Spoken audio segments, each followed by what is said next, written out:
আল্লাহ কেন চিরস্থায়ী জাহান্নাম সৃষ্টি করেছেন? আমরা জানি যে আল্লাহ পরম দয়ালু। আল্লাহ কি একজন ঈমানদার পাপী এবং একজন ভালো কাজ করা কাফেরকে ভালোবাসেন? যদি তাই হয় তবে আল্লাহ কেন চিরস্থায়ী জাহান্নাম সৃষ্টি করেছেন? আল্লাহ কোরআনে সূরা মুলকে 67 নম্বর অধ্যায়ের 2 নম্বর আয়াতে বলেন, তিনি আল্লাহ যিনি মৃত্যু ও জীবন সৃষ্টি করেছেন তোমাদের মধ্যে কে কাজে উত্তম তা পরীক্ষা করার জন্য। সুতরাং এই জীবন পরকালের জন্য একটা পরীক্ষা।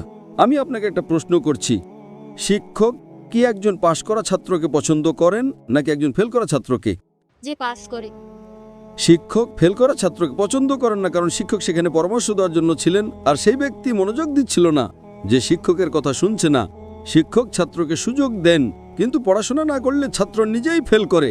ঠিক সেভাবে আল্লাহ সুবহানাহু ওয়া তাআলা সমস্ত মানবজাতিকে পছন্দ করার সুযোগ দিয়েছেন। এই বিশ্বে আল্লাহ মানবজাতিকে শতাধিক সুযোগ প্রদান করেন। তুমি একটা ভুল করলে আল্লাহ তোমাকে মাফ করে দেন, তোমাকে আরেকটি সুযোগ দেন। কিন্তু মৃত্যুর পর তোমার পরীক্ষার সমাপ্তি ঘটে। যদি আপনি মুশরিক হিসেবে মারা যান, আল্লাহ ছাড়া অন্য কারোর ইবাদত করেন, অথবা আপনি কাফের হিসেবে মারা যান, তাহলে আপনার কোনো উপায় থাকবে না।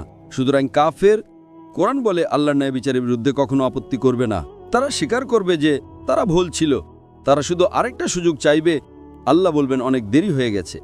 তাই জীবনটা একটা পরীক্ষা, যদি ব্যর্থ হন তাহলে শাস্তি পাবেন। আশা করি প্রশ্নটা পেয়েছেন।